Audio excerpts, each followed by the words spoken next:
Fatty liver ಅನ್ನೋದು ನಮಗೆ ಯಾಕೆ ಬರುತ್ತೆ ಅಂತ ನೋಡೋಣ. ಒಂದು, ಲಿವರ್ನಲ್ಲಿ ಕೊಬ್ಬಿನಂಶ ಹೋಗಿ ಸೇರ್ಕೊಳ್ಳುತ್ತೆ. ಅದರಿಂದ ಕೆಲವು ಕೆಮಿಕಲ್ಸ್ ರಿಲೀಸ್ ಆಗೋದು ಲಿವರ್ನಲ್ಲೇ ಆಗ್ಬೋದು, ಇಲ್ಲ ಹೊರಗಡೆಯಿಂದ ಲಿವರ್ ಮೇಲೆ ಪರಿಣಾಮ ಬೀಳುವಂಥ ಕೆಮಿಕಲ್ಸ್ ಬರುತ್ತೆ. ಅದರಿಂದ ಲಿವರ್ಗೆ ಡ್ಯಾಮೇಜ್ ಆಗುತ್ತೆ. ಆ ಡ್ಯಾಮೇಜ್ ಆಗೋದ್ರಿಂದ ನೆಕ್ಸ್ಟ್ ಲೆವೆಲ್ಗೆ ನಮಗೆ ಸಿರೋಸಿಸ್ ಅಥವಾ ಲಿವರ್ ಫೇಲ್ಯೂರು ಅಥವಾ ಲಿವರ್ ಕ್ಯಾನ್ಸರ್, ಈ ಥರ ಒಂದು ಪ್ರೋಗ್ರೆಷನ್ ಆಫ್ ದ ಡಿಸೀಸ್ ಆಗುತ್ತೆ.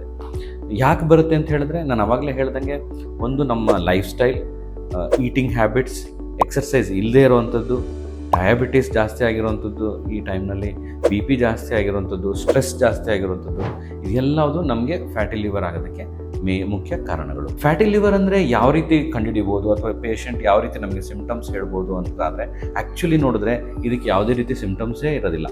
ಸುಮಾರು ಜನಕ್ಕೆ ಜಸ್ಟ್ ಬ್ಲಡ್ ಟೆಸ್ಟ್ ಮಾಡಿದ್ರು ಅಥವಾ ಇನ್ನೂ ಅಲ್ಟ್ರಾಸೌಂಡ್ ಸ್ಕ್ಯಾನ್ ಮಾಡಿದ್ರು, ಜಸ್ಟ್ ಯಾರ ಹತ್ರ ನಾವು ಚೆಕಪ್ ಮಾಡಿಸ್ಕೊಂಡ್ರು, ಅವಾಗ ಗೊತ್ತಾಗುತ್ತೆ.